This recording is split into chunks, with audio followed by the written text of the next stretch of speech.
After all these years of planning and plotting and wanting to capture or kill Osama bin Laden, Right. you must have thought the SOB got me first. Yeah, but I had another thought. I'm going to run you and all your bastards down, and here we come. Because the rules are about to change. Here we come. Our turn now. Unleashed. Authorities, money, direction, leadership. Here we come, pal. That's what I thought. Immediately, Tennant got the authority he'd been asking for in Afghanistan. And for the first time, the CIA led an American war.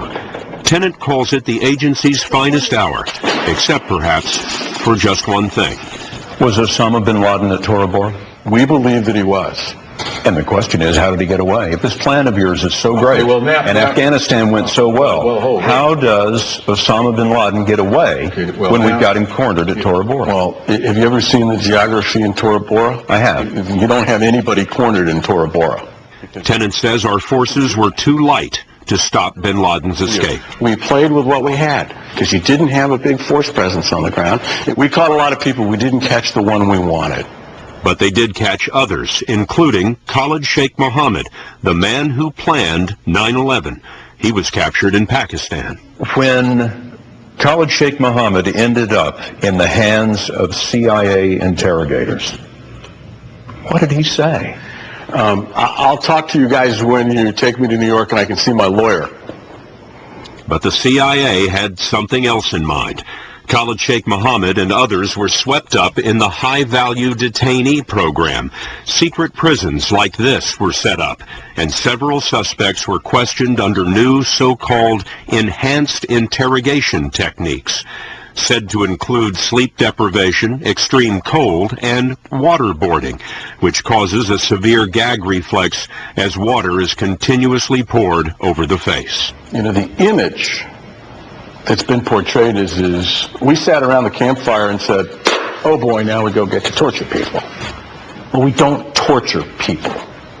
Let me say that again to you. We don't torture people. Okay? Come on, George. We don't torture people. Khalid Sheikh Mohammed, we don't torture people. Waterboarding. We do not. I don't talk about techniques, and we don't torture people. Now listen to me. I want you to listen to me. So the context is it's post 9/11. I've got reports of nuclear weapons in New York City, apartment buildings that are going to be blown up, planes that are going to fly into airports all over again, plot lines that I don't know. I don't know what's going on inside the United States, and I'm struggling to find out where the next disaster is going to occur. Everybody forgets one central context of what we lived through. The palpable fear that we felt on the basis of the fact that there was so much we did not know. I know that this program has saved lives. I know we've disrupted plots. But what you're essentially saying is some people need to be tortured. No, I did not say that. I did not say that. You're telling me that the enhanced interrogation... I did not say that. We do not torture... Listen to me. Well, you call it in the book enhanced interrogation technique. Well, that's what we call it. That's a euphemism. Well, I'm not having a semantic debate with you. I'm telling you what I believe. Anybody ever die in the interrogation program? No. You're sure of that? Yeah. In this program that you and I are talking about, no. Have you ever seen any of these interrogations done? No. Didn't you feel like it was your responsibility to know what you were signing off on? I'm not a voyeur. I understand what I was signing off on. Lose any sleep over it? Yeah, of course you do. Of course you lose sleep over it. You're on new territory, but that's not the point. What's this tension? So the tension is, I've just lived through 3,000 people dying. This is not a clinical exercise. Maybe for you guys it's a clinical exercise. Not for me. 3,000 people died. Friends died. Now I'm going to sit back, and then everybody says, you idiots don't know how to connect the dots. You don't have imagination. You are unwilling to take risks to protect this country. Let me ask the question this way. Why were enhanced interrogation techniques necessary? Because these are people that will never, ever, ever tell you a thing. These are people who know Who's responsible for the next terrorist attack? These are hardened people that would kill you and me 30 seconds after they got out of wherever they're being held and wouldn't blink an eyelash. You can sit there 5 years later and have this debate with me. All I'm asking you to do, walk a mile in my shoes when I'm dealing with these realities. Tennant says the interrogations uncovered networks and broke up plots in the U.S. Is Al-Qaeda in the United States right now? My operational presumption is that they infiltrated a second wave or a third wave into the United States at the time of 9/11. Can I prove that to you? No. It's my operational intuition.